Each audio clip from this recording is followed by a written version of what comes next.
Hello everyone and welcome to BHC Studios and welcome to my latest video as we talk about the Leica D-Lux8. Now this is going to be my long-term review. I've had it since June, since Germany. And then I had it all throughout Italy, and that's really where I'm going to talk about how I use this camera. It's December 2024 now, so I've had this camera for 6 months. So I've had a lot of experience shooting with it. I've had it with me every day almost, all throughout my trip in Italy, but as well as all throughout here in Vancouver in the summer as I go out every day. The Ricoh GR3 was my main point, my digital point shoot that I always took with me. I switched over to the D-Lux8 just to review it and get fully acquainted with it. In my long format video, I'll put the link down below. I think I talked for like 37 minutes. I go through the history of the D-Lux series. It's been around since 2003. So this, the M7 here, this M7 came out in 2002 during the film era. So it replaced the M6. This came out in 2002. 1 year later, the D-Lux1, or I think it was just called the D-Lux, in 2003 came out. So it's a 21-year series, a collaboration with Panasonic, but this is the first version that Leica went at it alone. Now Panasonic still built this for Leica, but there is no Panasonic version. They basically went the other way and they went with the S9. I think that is I wouldn't say a replacement for the LX100 series, but you know, there is no LX100 series anymore. It's the S9, where Leica still sees value in creating these point and shoots. And that's the thing that I really want to emphasize to people. They're looking at the $1,600 price point and then looking in the photo markets thinking, okay, what's around $1,600 and is this camera worth it? I don't think you're looking at it the same way. I mean, if you're going to directly compare this to a Fujifilm X100VI, then yeah, that is a objectively, better camera in most areas. This has a zoom lens, an optical zoom lens, and it's a faster zoom lens. And it's a faster lens, f1.7, f2.8, with a 24 to 75 millimeter equivalent, but using a micro four thirds sensor. And so besides that, X100 is great. Not the same type of camera. This is closer to a Ricoh GR in that this is more of a classical point and shoot. It's not built like an X100 or a dedicated interchangeable lens camera. It's not built like the Q series. This is an entry point camera for Leica, and I've loved shooting with this series. I got the Panasonic equivalent, the LX3, which would have been the Leica D-Lux4 back in 2008. And between that camera and then my Ricoh GR, those have been my favorite point and shoot, digital point shoots of the last 15, 16 years. And so I really wanted to give this camera a go while I was in Italy. And I'm going to do something different this time. I'm actually going to sit down in a couple of minutes and we're going to go through my camera roll that I shot while I was in Italy. And so, as I mentioned, I teach for BCIT. We take 23 students from Vancouver. We fly them over to Italy.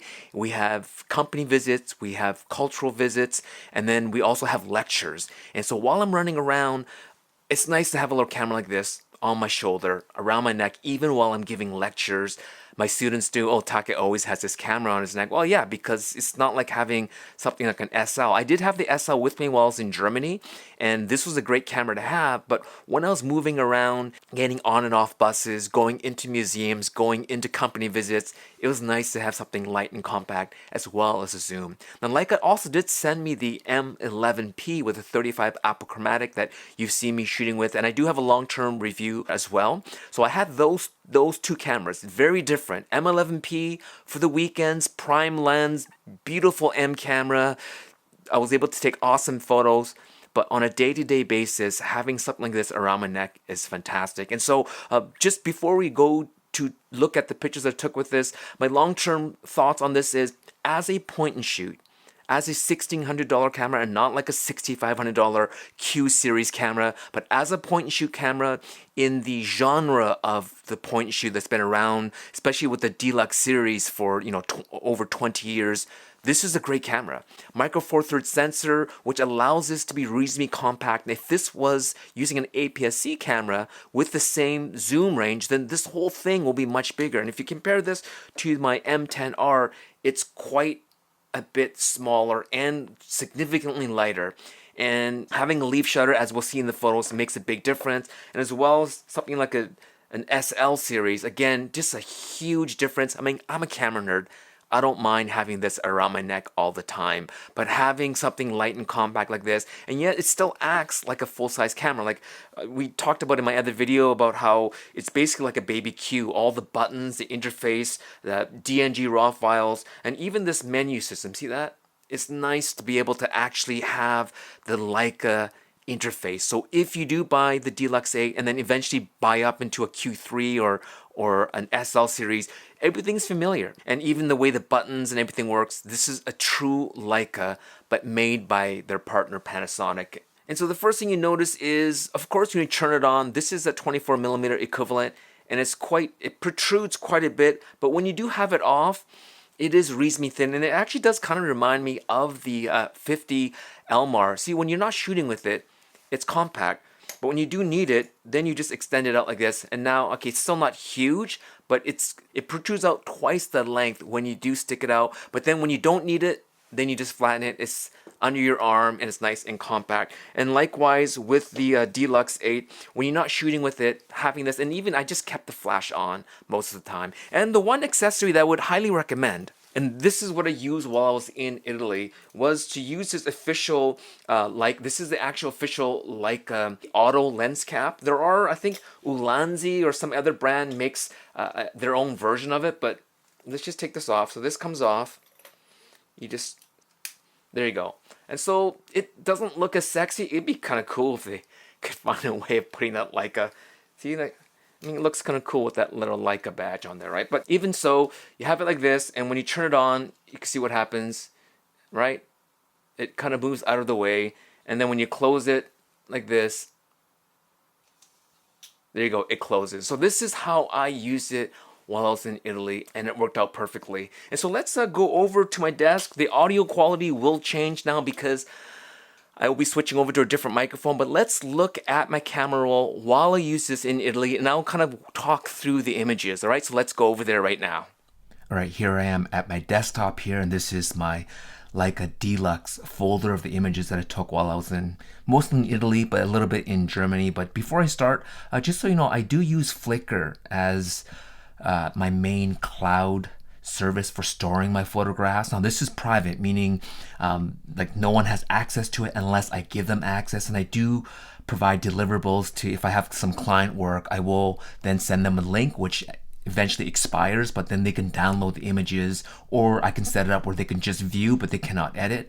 But this is a great way. I even have my iPhone here on auto upload, and so right from my iPhone, when I get home, it automatically starts backing up my iPhone photo. So I pay like $70 a year in Canada, so I don't know how much that'll be in the US, like maybe $45 or $50 US, but it is a great service that that Flickr provides, and I find it better. Like I have iCloud for some things, and I also have Google Photos for other things, but for these sort of things, I prefer using Flickr. So here is my Leica D-Lux Italy photos here, and this is actually when I first got the camera, and I was with my cousin Nagisa. You can see here, right here, D-Lux8, and I was shooting wide open at f1.7 and ISO 200 and 10.9, so that's at 24mm equivalent. And you can see here, if I punch in, the camera is out of focus and then she's in focus. So even at 24mm equivalent, you are getting like okay shallow depth of field. And I think I took another photo, let's go the other way here, and this is stopped down to f8. And so you could see, again, she's still the main focus, but the camera is more in focus, as you can see that. And so even though it is a smaller sensor, it's a micro four thirds sensor, so it's better than your smartphone. And so you are getting, you know, okay shallow depth of field. Now, before I left for Italy, I had dinner with the fine folks over at Photo Presso in Germany, Sinan and Eileen. And Eileen, they're both Eileen. This is Sinan and this is his daughter Eileen. And we use the D-Lux to take photos. Now, I'll have an iPhone photo that I took of the same scene. And so I think it was kind of similar to this shot here. It's a vertical shot here. And this is, you know, number one advantage of using a point shoot with a accessible flash. There's the M11P that I had as well. But, you know, you get nice, decent fill flash, or at night you get nice, even exposure. And I really like the flash on the D-Lux8. It works really well. And so again, comparing that with the iPhone, it just doesn't look as good. And so here we are in Italy. You can see I took some like night photos here. And what's the exposure here? We're getting, I'm at 18 mil, so that's basically times 2.2. So what is that, like maybe 40 mil equivalent? I'm at f2.8, 1/50 of a second at ISO 1600. And we can punch in here and images still look great. Look at that. Really nice images, great detail, nice shadow detail, as well as some highlight detail. And so this photo here by this is by the fountain here. It looks like I punched into 34, which is like the 75 mil equivalent, f2.8, which is the maximum brightest aperture, 50th of a second. And let's just see what this looks like here. And so you could see it is a little bit noisy, but again, it's not too bad considering it's at night. Now I did, in this photo here, I did the enhanced noise reduction in Photoshop. And so this is what it looks like here. Much smoother image here, you can see, but I'm all right with this as well. I mean, I'm not blowing this up. This is just for myself. You can see some color noise in there. I could just go in and just remove some of that color noise myself without using the app. And so let's back out here. More night photos. This one here is kind of like an isolation photo. I was focused in on this photo book here. As you can see, takes a second for it to kind of give you maximum resolution here, but you got that there. And I was shooting at 24, so that's maybe about a 50 mil equivalent, f2.8, 1/15 of a second, ISO 1600. And so you can see why I enjoy using Flickr for this sort of thing. It's really nice and convenient. So night photography looks great. I mean, let's just take a look at this image here at night. The focus obviously was the neon lights here, and as well as some of the people walking past here. This has no noise reduction applied, but it still looks pretty darn good. And so, and let's see the numbers here. We're at ISO, yeah, there you go. So I only ISO 320, 1/100th f2.8 at about maybe a 60 mil equivalent there. So let's get back here. So how I use this is like a point and shoot. So right here, this is a papal palace in just outside of Rome, and I was shooting at the wide angle. So as you switch the aspect ratios, you're actually getting it affects your negatives. You're getting a wider shot at 16.9, and so for shots like this, I think it looks fantastic for these type of photos. But as well, we did one group shot. I did use the flash. I mean, I'm in the photo here. As you can see, I handed it to the tour guide. You can see the flash against my glasses there. And if I didn't use the flash, the front row, so let's just see here. So it says flash fired at 5.6, 1/1000th of a second. So already you know that with the leaf shutter, you can go over, like most focal plane shutters, flash sync is only up to about 1/250th or 1/180th of a second for some of the Leica M's, but this can flash sync to 1/4000th of a second. So right here, much better than a smartphone photo, because you can, first of all, you can zoom in and out and get a little bit of compression, and you can flash sync. So this is one way that I use this camera, and it was great. But at the same time, when we're indoors, then you can do these kind of shots, a little bit more artistic. You can see the dynamic range is really nice. You can get the decent skin tones. You got shadow detail, but as well, bright outdoors. It lacks a little bit of contrast, but it's still fine. I think the overall scene works. And then as we went through the palace, you can see you can take these more artsy photos. And what was this at 15.9? So what is that, like a 35 mil equivalent, 5.6, ISO 200. And you can punch in here. You can see you got really nice detail on the brick here. All right, so let's go through here. This is me shooting at 24 mil equivalent, right? It should be 10 point, there you go. So 10.9. ISO 200, 1/1000th second, f4. You can freeze the moment here. So you could do street style photography, and this is where having that 24 is nice, right? If I had the M11P, but that's a fixed 35 mil, I would have missed the shot. So you can see he's a little bit blurry, and that's because either he's on the edge or it's the aperture. f4, 1/1000th of a second. It could be just his speed that he was traveling through. So it's a little bit blurry because it's probably moving quite quickly. But this picture looks pretty cool. And then we went into the Ferragamo Museum, and you can see right here, we have a picture here of one of the students. She didn't know I was taking this photo. You could see the reflection off this glass display case, and there she is right there in this image. I think it looks pretty darn good. And as well, street style photography. So here's a good example here. I was shooting at 24 mil. I must have been moving or walking 1/125th. I'm actually surprised at 1/125th that I didn't get any kind of a blur, but that worked out pretty good. And I'm actually even surprised it's at 24 mil, but I guess I shouldn't be surprised. 24 mil equivalent. So maybe if I cropped in a little bit, I would have got a little bit nicer photo, but I don't mind the width. I maybe don't like that pull there, but again, you're just kind of walking through quickly and trying to get great shots. And then you can do product style photography with this camera as well, because it has great macro, like I think 3 centimeters if you really wanted to use it at macro mode. And so you could do this kind of product. I have better product photography pictures, so I'll show you a little bit later. But here now you can see I'm trying to do layered street style photography. This is probably at 11.7, so maybe about a 25, 26 millimeter equivalent. But I have better examples of street photography. Now, at one of the company visits, one of the students, she put on a leather jacket.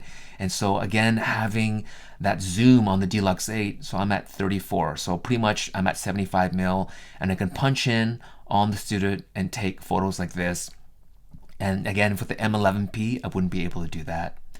Now, this is at one of my favorite restaurants in Florence, and I thought I would test being able to do, like my lunch and cameras, kind of food and cameras type photos. And this is the M11P sitting here on top of this table here. And then you have the bar in the background, and great. I mean, if you punch out like this, you take a look at it, great photos. I don't think I could take a photo like this with the iPhone, because here you can see I stopped down to f8 to get good deep depth of field. ISO 1600, so it's a pretty darn good image, 1/40th of a second, handheld. I think this is a great photo. Look at that. It's great for this kind of indoor product style photography, because you can control your aperture, you can control your shutter speed, you can control your ISO, you can control other things as well. In-camera noise control, white balance, all these other control features. And these photos are really fun. This is on the weekend that I went to visit Andrea Pacella, who is the global marketing VP of Leica, and he's the one that shipped me the M11P and the D-Lux8 while I was in Italy. Him and Nathan Brophy. When I visited him in Italy, I had both the M11P and I had the D-Lux8.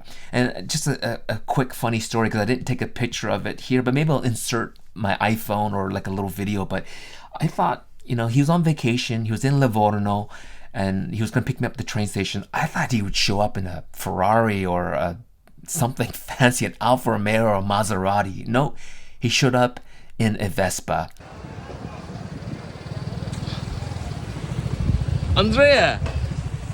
I thought you were going to pick me up in a sports car or something. Sports car. Well, there you go. It's just a sports car on 2 wheels. So I thought that was really cute. And so he gave me a nice tour of Livorno on the back of a Vespa.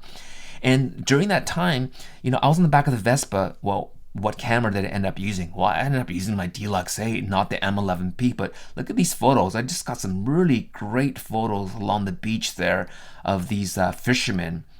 And kind of in the background, you see this huge cruise ship. And it was a nice opportunity to be able to really flex the muscle of this point and shoot here. And we'll see if we can see some other photos here. Yeah, I think this one here is one of my favorite photos here. And I was probably shooting, at 24 mil equivalent, f7.1, so I can get nice deep depth of field, but also at ISO 200, right? And so here you go like this. And here's fisherman, there's Andrea Pacella, and here's another young fella there. And then the next photo I actually kind of like, because you can actually see that young fella just in the little armpit of this older gentleman. Maybe it's his grandfather or something taking him fishing. And then after we had a meal, these pictures here were taken on the back of the of the Vespa. He took me up into the mountainous region, and you could tell here by the shutter speed here. So now it's saying 1/10,000th of a second. So I'm at electronic shutter. I'm at 17.4, so maybe about 35 mil, f2.8, ISO 200, and this is me moving on the back of a Vespa. And so that's the kind of thing, you know, with this little point and shoot, I would have been scared to pull out the M11P with the 35 Apo, right? We're talking like, what, $20,000 kit. With the D-Lux8 on the back of a Vespa, take these beautiful pictures like this along the coast and up in the mountains. Had a really great time. And then as we walked, he took me to his brother-in-law's yacht. And so this is his brother-in-law in great shape. And this is me using the D-Lux8 with the flash. And so here, I can show you here. You can tell I'm using flash here, 24 mil equivalent, flash on 1/800th of a second. So again, with the leaf shutter, you can't do this with a focal plane shutter, right? You can't flash thing to 1/800th unless you have a special flash. But you could tell there's a fill flash on Andrea, right? And then you can see like it balanced well to the ambient light in the background there. But the photos here of Andrea's brother-in-law, so you can see here 1600th of a second, f5.6, flash fired, right? 24 mil equivalent, ISO 200. Look at that. Look at that nice balance of fill flash on his face and his body, and then balance it with the background. Even that lady in the back probably wondering what are these guys doing here. And so another picture here, I think same thing, fill flash. It just looks fantastic. You can see the catch lights in his eyes there because I used the fill flash, right? You can see there, flash is fired 16th of a second. So I love using fill flash either at night that I showed you when I was in Germany, but as well here in Italy in bright daylight. You think, why would I need a flash? A flash really helps. And you might be wondering, okay, well, can you do street style photography? Well, you can see here, I definitely did street style photography with the D-Lux8. Takes great photos.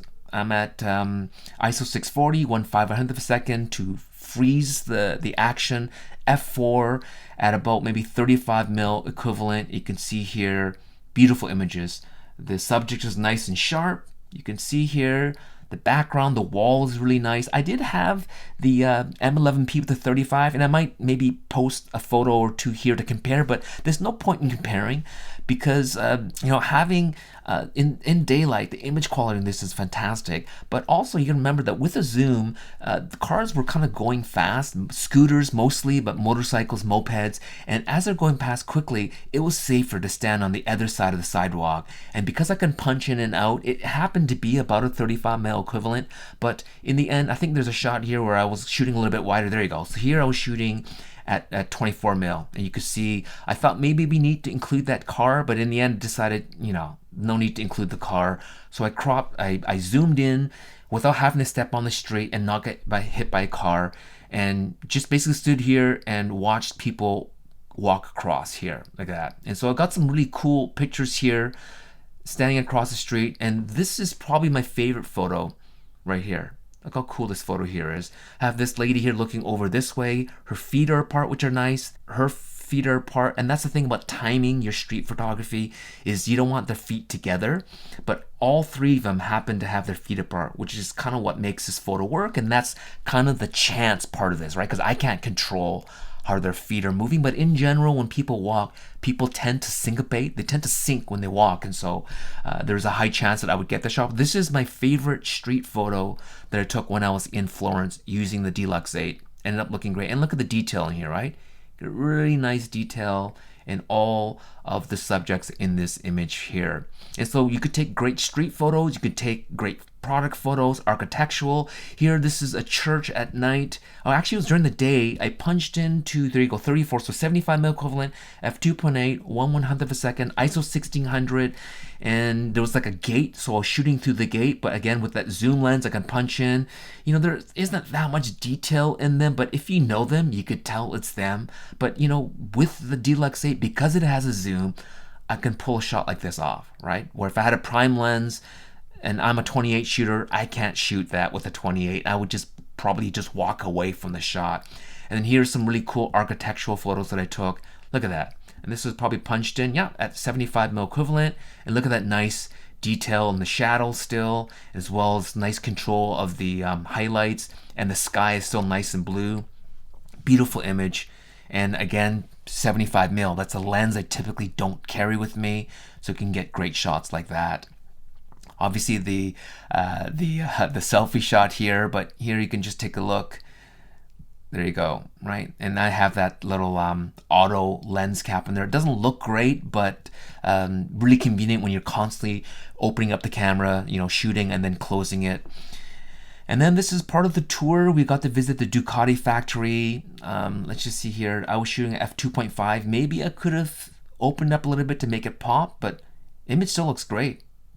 I could probably brighten this up a little bit. Maybe it just has to do with the screen here. There you go. There you go. Why was it so dark? There you go. So there's that image there. And I think the next shot here really shows you also the power of having this. This is the fellow that worked at Ducati, and he was showing how to put engines together. And the focus is probably on the three students here. So they're nice and sharp. And then these two in the foreground are blurry because I am shooting f1.7 at 24 mil equivalent, 1/60th of a second, 1/1000. So this shot just would not have been possible with the M11P and the 35 Apo. And so having this, I can get really close. People aren't intimidated by the D-Lux8 because it's such a small, compact, it looks like a harmless camera, but you could take great, fantastic, ultra-wide, kind of street style photographs when you're indoors. Now this was one of my favorite series of photos here that I took. This one's probably my favorite right here. At night, this is in Bologna. There's a famous skate park there. The year before, I got to meet these two fellows that posed for me, and I got some great shots with the Q2, and I'll insert maybe one or two photos of them, and I was using the flash. This one I didn't use flash. You can tell here, flash is off, f2.7 at 21. So this is maybe at like maybe a 50 mil equivalent. ISO 3200, 1/500th of a second to freeze the action. But you know, obviously it's not going to be as good as if I had a higher resolution camera. But you know, that's what I had with me. The moment happened very quickly, and I was able to take these shots off the best that I can. Again, a little bit of motion blur, 1/500th of a second, but as you punch out, I mean, this is kind of how you want to look at the photo, right? Like this. And I think that looks great, and I can definitely print this image, and I think it will look fantastic. All right, oh, look, this shot here, another daylight flash, the students sleeping on the bus, and this is flash fired at 24 mil, 1/125th. So you can get these kind of fun, kind of documentary photos. And this was at night, a little place where people park their bicycles, 1/30th of a second, f2.8, 1600 ISO. And you can see here also really great photos. Decent resolution. You get a little bit of sun stars in the headlights here. So that picture turned out pretty good. You can't get sun stars, but they're just okay. You can see, what was I at? I was at f7.1 at 24 mil equivalent. And yeah, I mean, you get the sun stars, but you get some weird flaring, which you'll see a little bit later when you stop down. But yeah, this isn't a sun star monster. And you get internal flare, but I'm shooting right at the sun. Street style photography again. This is at the 75 mil equivalent, 1/160th of a second, and f5.6. And I like this photo here. Really great. I like her expression there as she's talking to her friend. And at 5.6, which is about like an f maybe 11 or f16 on a full frame, you get decent depth of field, deep depth of field in this shot, even at f5.6. So that was a great shot there. And then the next one here, I like it. Street style photo at 12 mil. So this is maybe like a 30 mil or maybe a 28 millimeter equivalent, f4.5, 1/125th, ISO 200. So yeah, it's a great camera. You feel invisible when you're using it because it is so light and compact. And with autofocus and with the zoom lens and full manual control, you can get some beautiful images. And here, I think I was just trying to show you with this shot here, it's at 24 mil equivalent, right? 10.9 millimeter at micro four thirds. And then this is punched in, right? 34, so at 75 mil equivalent. So you basically go from this, right? So you could see it's all, what's happening in here, right? That scene right there. Well, no problem. With this camera, you can punch in like that. So that's kind of the range you can get with this zoom lens, and that's fantastic. Now let's go through here, more kind of street style photos here. And oh, this is another shot I took here as well. Is basically showing you at 24, right? So it's a 10.9 mil, so 24 mil equivalent. And then right here is at 34, so at 75 mil equivalent. So that's, again, a big jump from here to here. And image quality is just really nice as you punch in. You can see how much detail you're getting in this photo here. And I think this one here, I just kind of showed you if I had the 15.9. So this is probably about a 35 mil equivalent. With the M11P, this is basically the shot I would get. But because I have the D-Lux8, I can get this shot, I can get this shot punched in, and I can get an ultra wide shot. So again, the versatility of having a point shoot with a zoom lens is invaluable when you're on vacation. And this shot here as well, the photo was okay, but again, I was able to get this photograph of this older gentleman noticing me taking a photo of him. I was at 34 mil, so about 75 mil equivalent, 1/125th f5. So if I was shooting at f2.8, I would have really isolated him from the background. And so that was a mistake on my part. But again, I ended up getting the shot.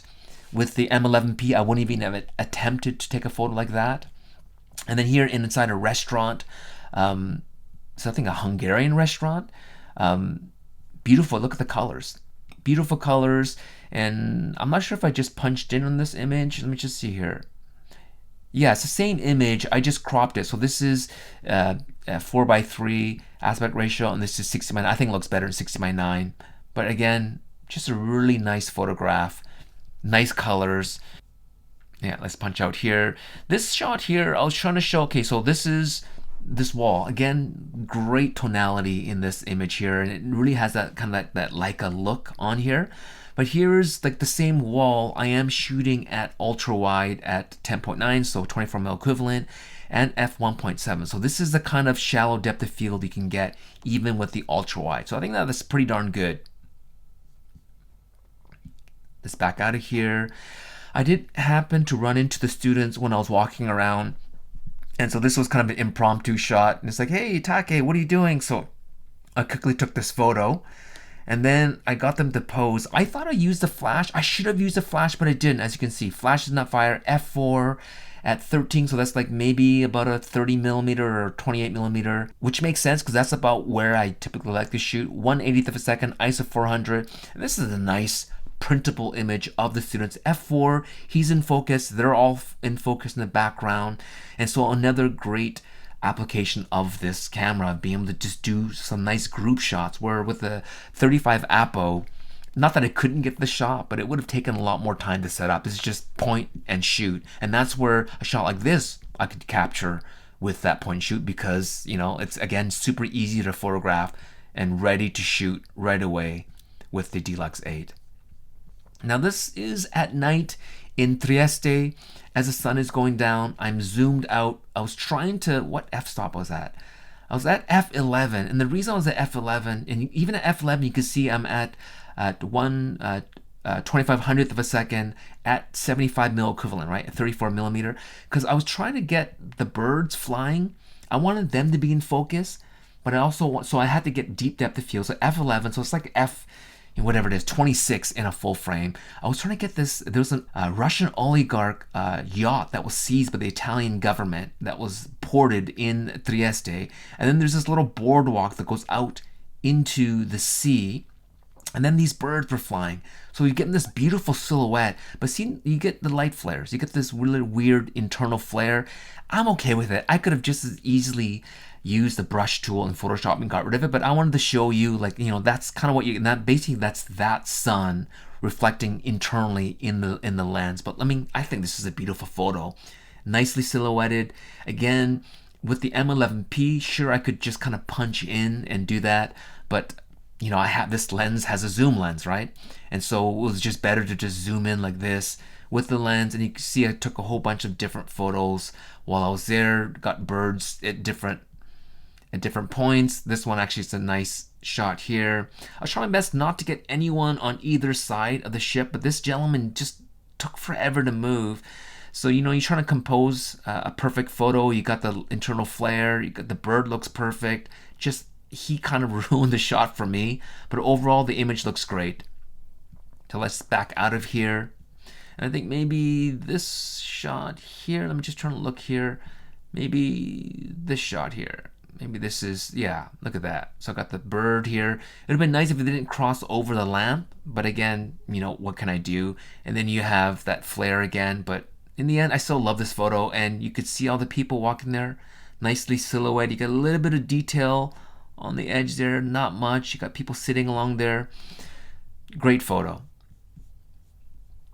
And then I got a little bit closer, walked along the boardwalk. You still got that flare there. Punch in here. This is the photo here. Alrighty. So we're coming to the end of the trip. So let's go to the last page. I don't think there's much after this. More selfies. This is at the Fincantieri. It's a yacht building company, and they also make cruise ships. I just like the way the light was coming in. You could see that the shadow detail, and also in the highlights here, you can still have the details in there. You can see all the students wearing helmets as we take this tour, this factory tour, but this picture ended up looking pretty good. And then this is in the hotel. You could see the light coming in, being diffused by the shears, and you could see the detail in the couch right here. And so that's pretty much the end of my Italy trip. I have photos with the D-Lux as well here in Vancouver, but ultimately here, I think I even end up doing an ultra wide. See this? I did a wide crop here, right there like that. What do you think? I think that looks pretty darn good. So this is kind of how I use the D-Lux8 while I was in Italy and as well as in Germany. Use it like a smartphone. You could do selfies. You could do street style photography. You could do, you know, documentary photography. You could do more like artsy kind of photos like this. You can do editorial street style photography, architectural photography. You could do a lot of cool stuff. I mean, I really enjoyed using this camera. So would I recommend this camera? Well, I mean, I think by me just showing you the photos, I think the proof is in the photos, right? I mean, if you're happy with the photos I was able to take with this camera, then I think you'll be happy with the photographs you can get, including doing like group shots and, you know, more atmospheric portraiture, architectural. It's perfect. It was perfect for Italy. And as much as I love the M11P, I love the D-Lux8 even more on a trip like this. And you know, I could have had the SL, I mean, I had the SL2. I could have had the SL2 with a 24-70 and got the same photos. But the thing is, I wouldn't have got the same photos. It would have been different because the camera's bigger, it's heavier. I wouldn't have used it as much. I am teaching, I'm going in and out of buses. We're herding 23 students and there's 3 instructors.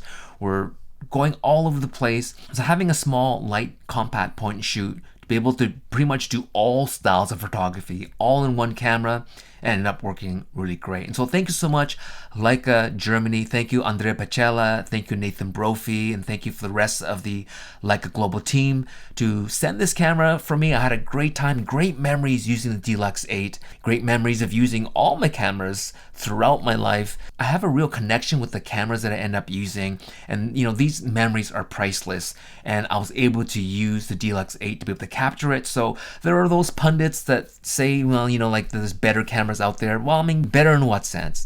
For the type of photography that I like to do on a trip like when I went to Italy and the kind of situations that I found myself, the D-Lux8 was perfect. And so thank you so much for watching this video and going through my camera roll and helping me reminisce what I did back in June and July in the summer of 2024 in northern Italy. Let me know if you have any questions down below and I'll try to answer them the best that I can. Again, I do have a long format, like a 30+ minute video where I go over like the nitty-gritty details of the D-Lux8, but this is just, in the end, this is what I shot. And let me just end off here, maybe here. Let me end off with my favorite photo here. Here we go. So thank you so much for watching. Again, comments down below. We'll talk to you soon. Happy shooting.